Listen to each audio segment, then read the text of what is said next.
What's up, Warrior? James Ng here. Welcome back to Recession Proof Business Tips. We're going to be covering today how to follow up effectively in your business.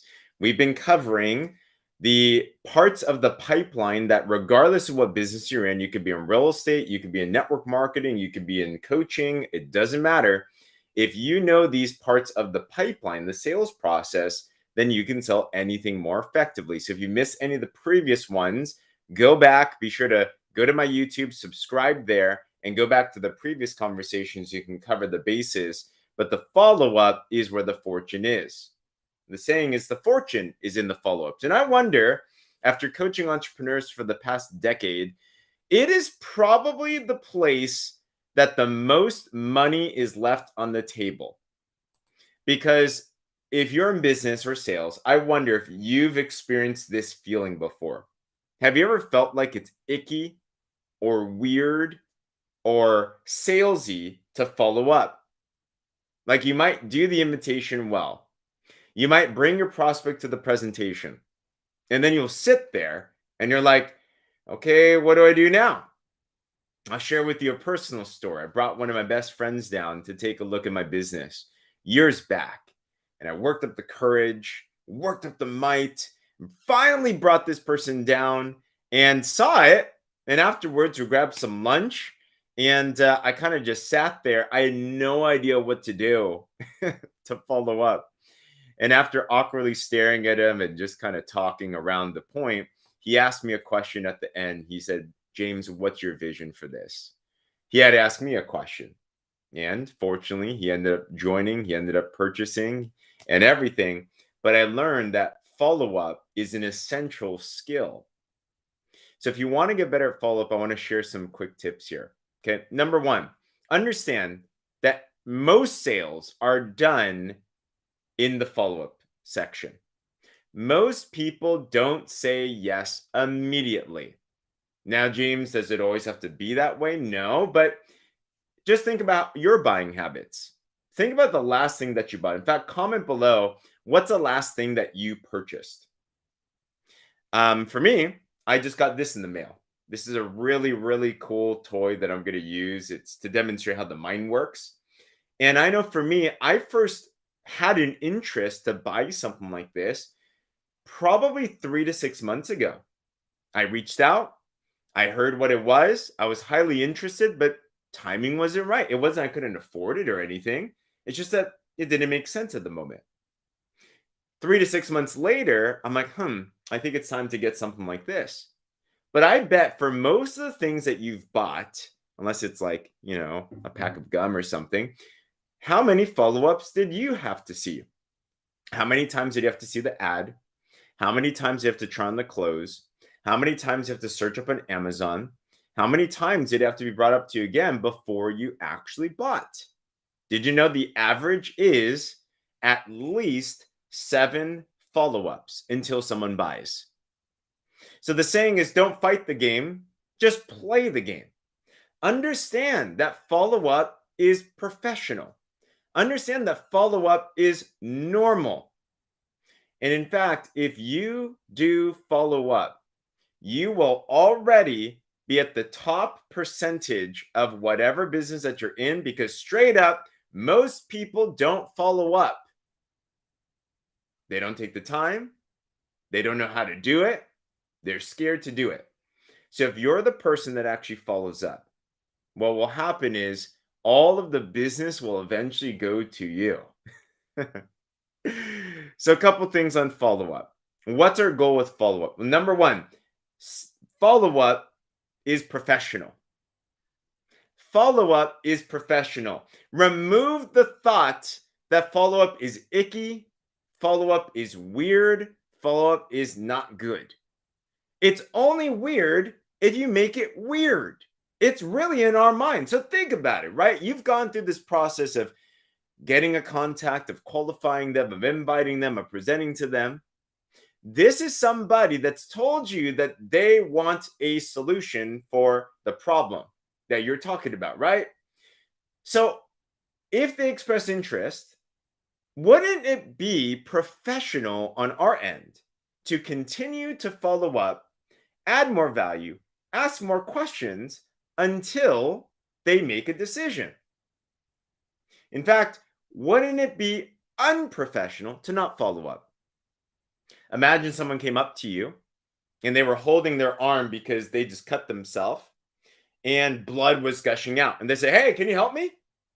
And you're like, "Hey, I'm going to go run off. I'm going to go find a band aid," right?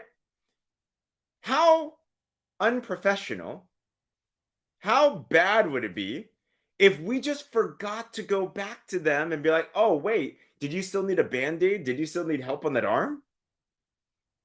So the first thing in follow up is we have to eliminate this mindset that follow up is icky or salesy or annoying. And we have to know that as a professional, follow up is a part of our obligation.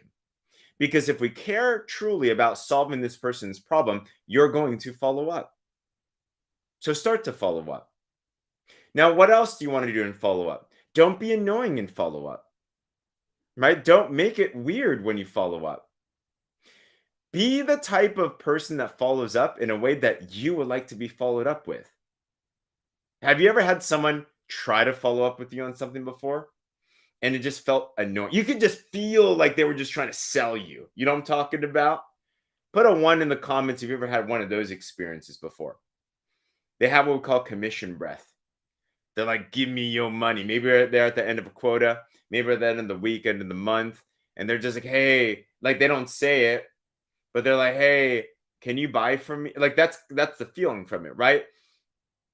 Icky follow up is when your own interests are in your mind.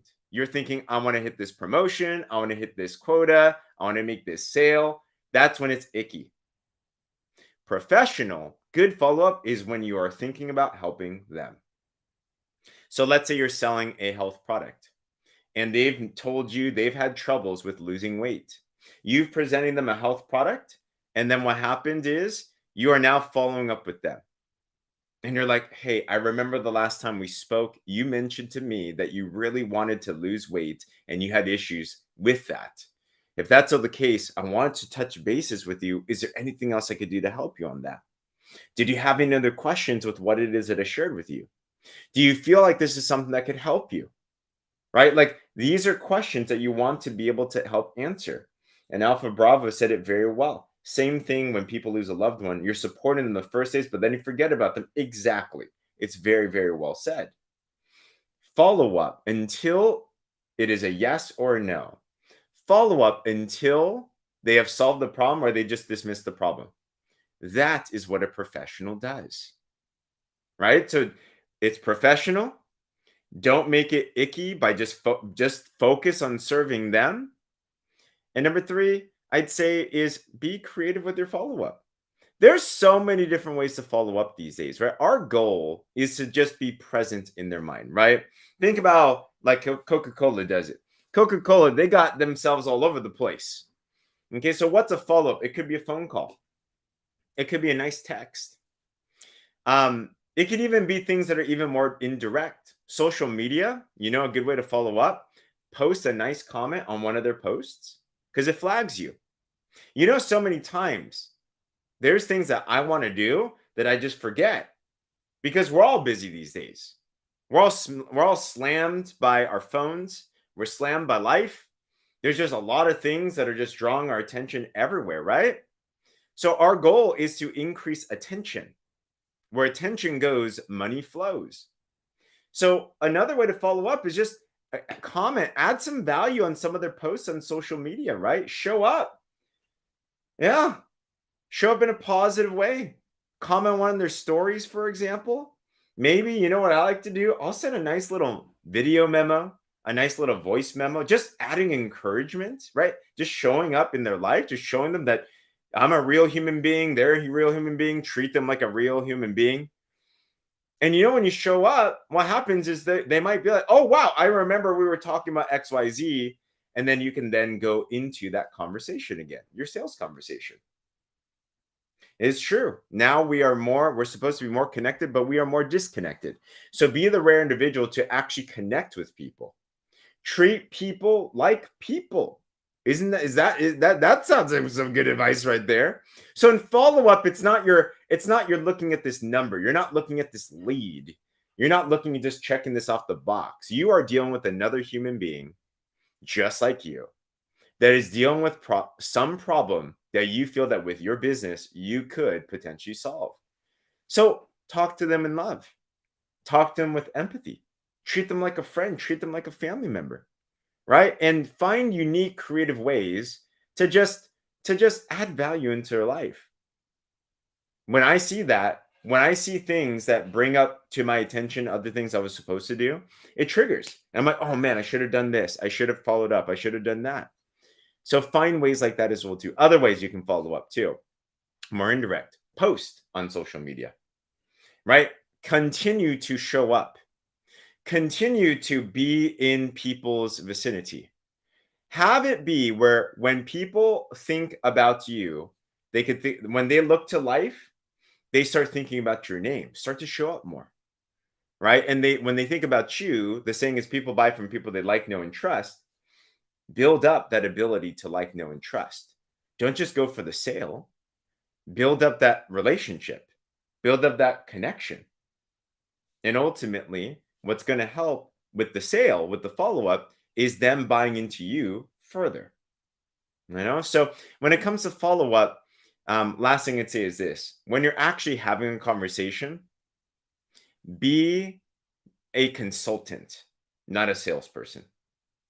Get good at asking questions.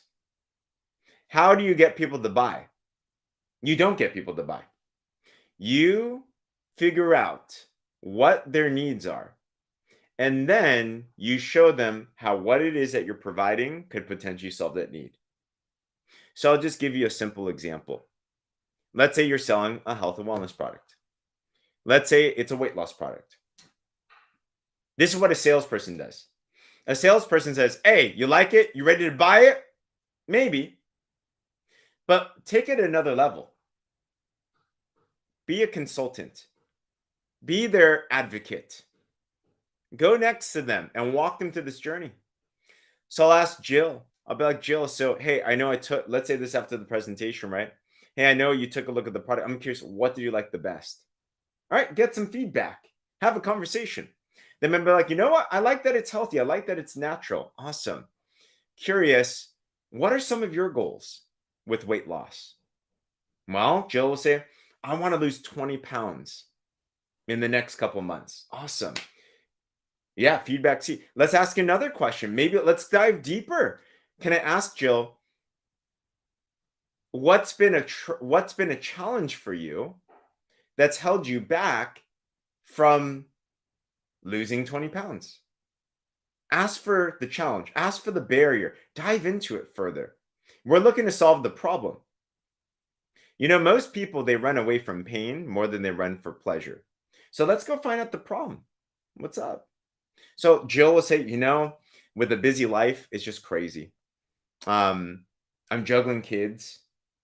It's like really tough because I want to eat well but I'm just so busy all the time. I can't afford to cook well for myself, my family.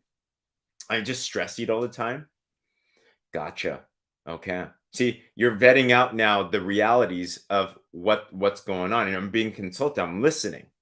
Sales follow-up is more about listening than talking. Did you know that? So hear out their problems, hear out what's going on. And I keep on this process until I find out enough where, as a consultant, I feel that I can legitimately either make a recommendation or not. The best way to sell something is not to sell it. The best way to sell something is to recommend it. Think about when you go to the doctor. When you go to the doctor, they're supposed to ask you a bunch of questions. Let's say you have a headache. They're not right when you go to the doctor. This is what they don't do. They don't say, "Here's the medication, here's a prescription, there you go." A good doctor will ask you a list of questions, wouldn't they? So, Alpha, how long have you been having this headache? What have you tried to make it better? Is it something that pulses all the time, or is it something that's just always there? Right? They'll ask you these questions. Why? So they can start to figure out the best plan of attack and recommend something that could potentially help. So with you, when you're promoting whatever it is that you're promoting, when you're in this follow-up process, dive in a little bit further until you as a professional can honestly say that with what it is that you have can be a solution to them. That also means that if what they're looking for cannot be solved by what you're providing, the most professional thing you can do is tell them that what you have is not the solution for them. I believe to be professional in follow up, you have to be real and transparent and honest. If it's good for them, you should do whatever it takes to be able to solve that problem with what you're providing. If you can't legitimately say that with what you're providing can be good for them, then the best thing you can do is to recommend them to something else. So you ask for these questions. You ask for these recommendations. You ask for these what it is that's going on with Jill and her weight loss issue. And at the end, you decide, you know what? I think what we have can help. Let's then ask the next questions to follow up. So, Jill, with what it is that you saw in this product, do you feel that this could help you lose 20 pounds in a healthy way? Jill will say yes. Fantastic, Jill. So, if that's the case, did you have any other questions that would prevent you from moving forward? You see, keep on asking questions. Give them the opportunity to respond.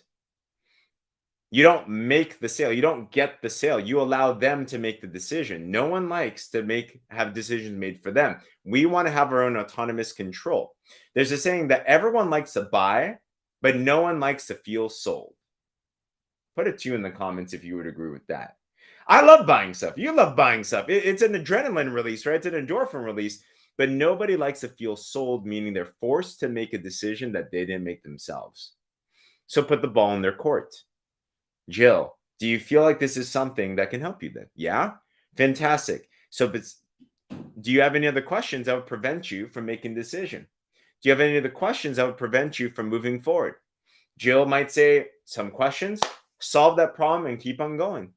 Or Jill might be like, no, I'm good. Fantastic. Would you like to see pricing? Awesome. Here you go. Here's the pricing. Does that work for you? Awesome. Boom. There is the sale. So follow up effective follow up, whether it's $100 product, a $1,000 product, a $10,000 product, 100,000, a million, it's all the same process. So to recap, and I hope this helps. Number one, follow up, do it. It's professional. Number two, do it in a caring way where you're focused on them. Number three, be creative about it. Be fun about it. Don't make it so intense, right? Don't make it salesy. Just make it, it's a conversation where you are being a consultant to help them. And then from there, ask key questions to really understand their situation and then give key recommendations to what you feel can help them solve the problem. You're not selling a product, you're not selling a service, you're solving their problem. And if your product or service fits within there, boom, you got it. So I hope that helps. If it did, I'd love to hear in your comments below what impacted you. Thanks for joining me in this series of the pipeline. We'll dive into this further in the future. But if it did help, like this, share this. Also, subscribe to my YouTube for this, plus a lot more as well too. And I'm glad that it was on point. And shout out as well too. If you're interested in other ways to make money, I have an organization called the Warrior Movement, and we're huge on building a family and a tribe of professionals. We show people how to make money from their phones in the health and wellness sector in a fun, simple, and professional way. If that's something that you are interested in looking into too, I'd encourage you, check out the link in the bio, the link in the caption, fill out the work with me form. I'd love to chat with you about that as well too. But I hope that this was able to help you in whatever business that you're in, and continue to watch because I'm going to continue to bring on very tactical, very specific tips that are going to help you regardless of what business that you're in to stay recession proof. Awesome.